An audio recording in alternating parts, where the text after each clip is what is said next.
watch feels icy in Elias's palm, as if it had been pulled from a block of ice. The hands are frozen at 3:17, yet the ticking echoes, a sound that shouldn't exist. The room is dark, save for the faint, flickering light of a lamp with no apparent reason to falter. Shoeboxes stuffed with parts of old watches litter the floor like silent witnesses. Elias stands, his heart pounding so loudly it drowns out the sound of the train in the distance.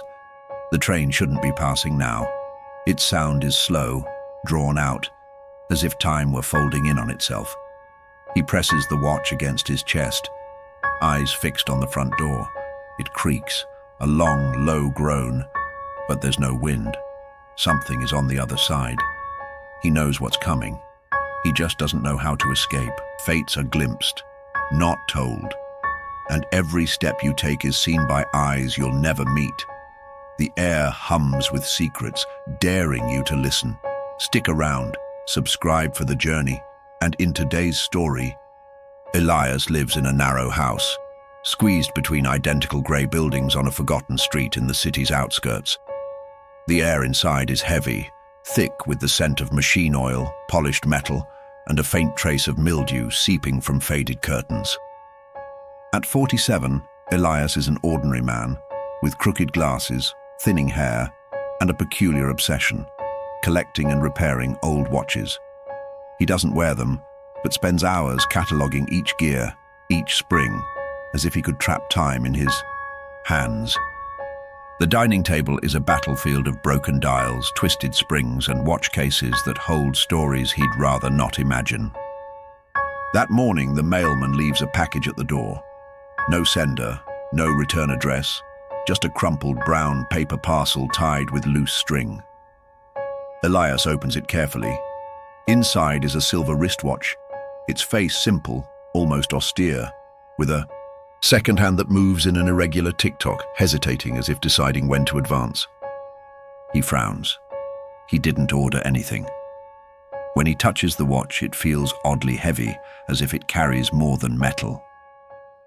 Through the window, he sees a neighbor, Mr. Mendez, passing by on the sidewalk. The man shuffles, head down, but his eyes linger on Elias's house for a moment too long.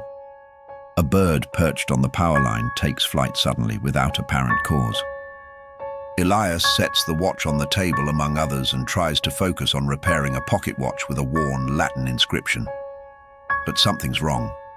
He didn't wind the wristwatch, yet its hands point to 3:17. He checks the wall clock, 10:22.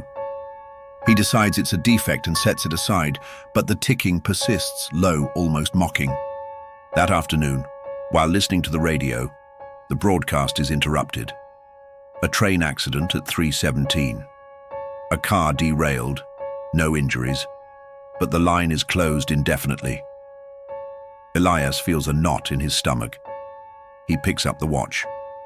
The hands are stuck at 3:17, but he swears he heard the ticking minutes earlier. The next morning, Mr. Mendez knocks on the door, a rare occurrence. With deep-set eyes and a hoarse voice, he asks if Elias has seen a black dog roaming the street. Elias says no, but as he closes the door, he glances at the watch. Its hands point to 11:42. He goes to the window. A thin black dog, limping on one leg, crosses the street at exactly 11:42. A chill runs down Elias's neck. He starts jotting down in an old notebook times, events, coincidences. The watch seems to predict small but precise things. At 7:03, a siren wails in the distance, as foretold. At 9:15, the landline rings. A voice mumbles something unintelligible and hangs up. The next day, the mailman drops a package at 2:14, just as the watch predicted. Elias tries to ignore it, but the watch feels alive, its hands moving on their own at random moments, as if choosing what to foretell. He avoids touching it, but can't bring himself to throw it away. That night, he dreams of an empty train station. A vague figure stands at the platform's end, under the dim light of a street lamp. The watch is on his wrist, showing 3:17. He wakes up sweating, heart racing. On the table, the watch reads 3:17. The sound of a train echoes in the distance, but the timing is wrong. Trains don't run at that hour. By the fourth morning, Elias is exhausted. He barely slept, haunted by the ticking that seems to come from every corner of the house. He decides to act. He takes the watch to an old clock shop in the city centre, a dusty place with a faded sign. The owner, a man with trembling hands and thick glasses, examines the watch with a loupe. He frowns and mutters that there's no internal mechanism. It's just a face with hands that shouldn't move. He hands it back, looking at Elias as if he knows something he won't say. Elias returns home, the watch in his pocket, its hands fixed at 3:17. When he arrives, he finds a letter on the doorstep, no sender. Inside, a handwritten note in black ink. You already know the time. His heart races.